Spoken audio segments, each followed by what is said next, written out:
வார்த்தைகள் இருக்குதே, நாங்க பேசக்கூடிய வார்த்தைகள் இதுக்கு உயிரோட்டமானது.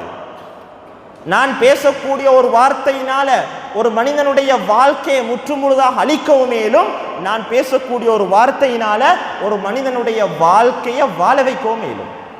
இது எங்கட வார்த்தையில் உள்ள ஒரு பவர், ஒரு உயிர்.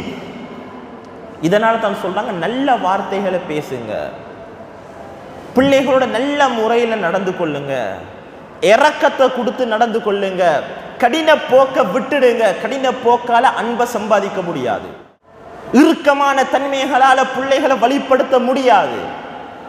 மேலானவர்களே, உளவியல்ல ஒரு பேரண்டிங் ஸ்டைல் என்று சொல்லி ஒரு சில விஷயங்கள் பேசுவாங்க. அதுல ஒரு முறைத்தான் ஒட்டோக்ரேட்டிவ் பேரண்ட்ஸ் சொல்லுவாங்க.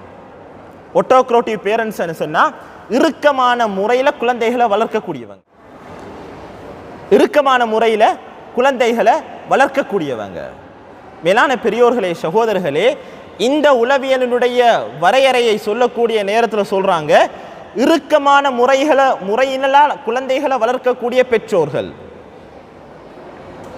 நான் சொல்றதை தான் கேட்கணும், நான் எலும்பண்டு சொன்னா தான் நீ எலும்பணும், ஏண்ட அனுமதி கீழே ஏண்ட பார்வை கீழே தான் நீ இருக்கணும்.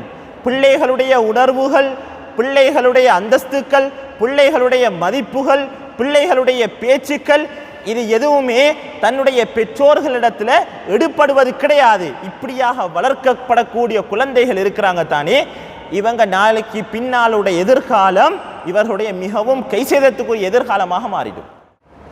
இவங்க எல்லாரும் எப்படி வளர்க்கப்படுவாங்க தெரியுமா? பிகம் அ லயர், பொய்யர்களாக வளர்க்கப்படுவார்கள். நாங்க அந்த இறுக்கத்தை கொடுத்து பிள்ளைக்கு என்னத்தை கொடுக்கிறோம் என்று கேட்டா, நீ எனக்கு முன்னால பக்குவமாக இரு, எனக்கு முன்னால் அமைதியாக இரு, நான் சொல்லக்கூடிய நேரத்தில் மட்டும் செய், நான் இல்லாத பட்சத்தில் நீ உனக்கு இஷ்ட பிரகாரம் வாழு. ஒரு கள்ள புத்திய, ஒரு மோசமான சிந்தனைய, ஒரு நச்சு விதைய இந்த பெற்றோர்கள் தன்னுடைய குழந்தைகளுக்கு கூட்டி கொண்டு இருக்கிறாங்க.